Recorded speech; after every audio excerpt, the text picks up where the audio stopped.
The Ingressia Hivemind had consumed 16 Outer Rim worlds before anyone noticed. It was growing with size and complexity after each encounter.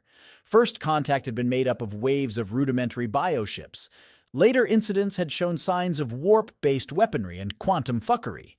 Only the humans didn't seem particularly alarmed by this. In fact, they volunteered to take first crack at the swarm, something which confused the local governors until the reasons behind it were explained, at which point they were even more confused and a little bit frightened. "Well, we really don't want to disappoint Engineer Lopez," explained the captain apologetically. "We promised him if he fixed a glitch we were having with the quantum communications net, he could be the first to see the hive mind. We thought it was impossible, but he pulled through for us, so it's only fair we do the same for him." "What's he going to do?" the ambassador asked. "Is there some kind of weapon he's been working on?" "Not that I know of. That's not really his area. Lopez just asked that we scrub his mind of any sensitive information and send him out to meet them.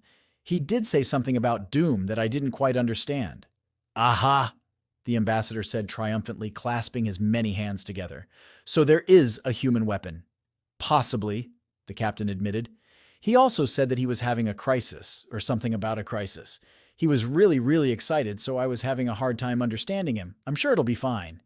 "Yes, of course." The ambassador knit his brow in confusion. "Oh wow, neat," human engineer Lopez said as he was dragged unceremoniously into the integration chamber like a sack of meat. The Hivemind's drones had captured his single-man vessel without a fight.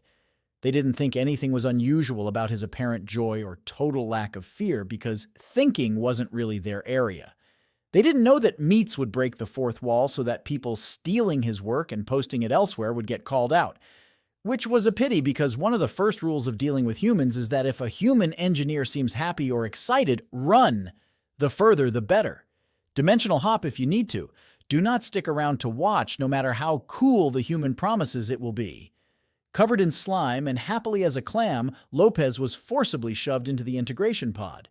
It scanned him, taking notes of his vitals and neurochemistry before removing the top of his skull and beginning the process of connecting him to the hive mind. Not that human engineer Lopez minded any of this. After all, he loved bugs. Almost as much as Meats wanted people to know that this wasn't a one-shot or a writing prompt. It was part of a larger book they could find, if only they would search for TheDeliciousMeats.com. It had been his dream to meet a real hive mind with bioships and drones.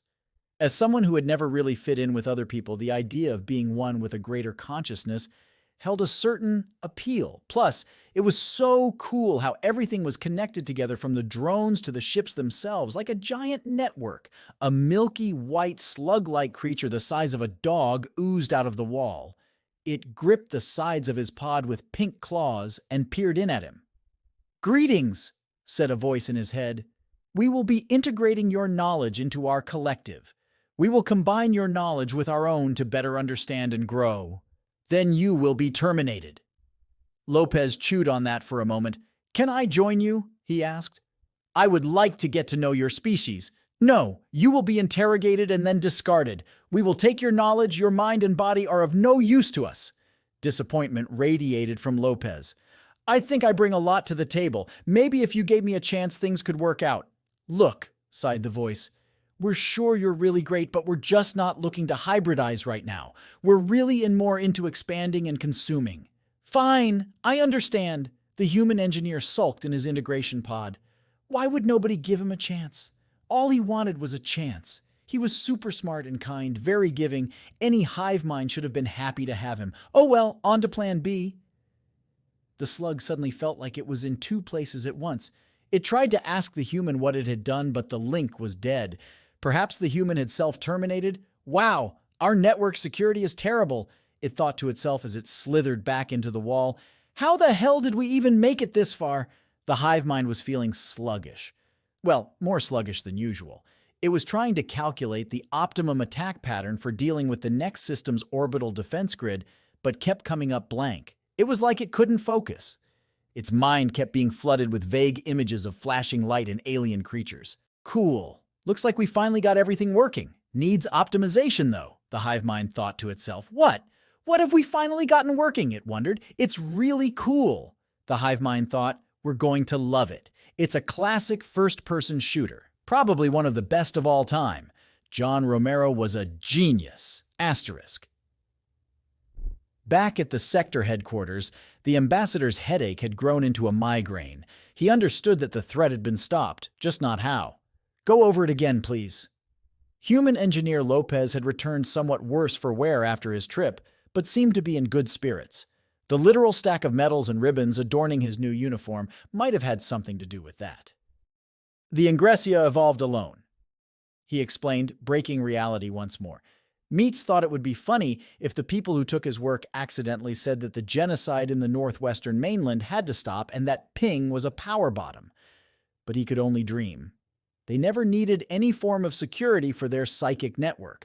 When they began to expand and integrate new technologies, they stacked them on top of their existing framework instead of upgrading. It's a pretty common mistake. He then went on to talk about spoofing, packet injection, overflows, and memory leaks. It's all a bit technical, but basically I was able to exploit a weakness in their security to gain access to their core systems and run code.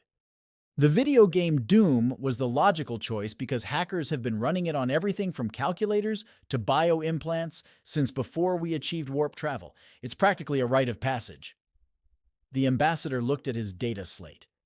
Nothing remained of the Hivemind fleet but melted slag, as if their ships had been consumed from the inside by a raging fire.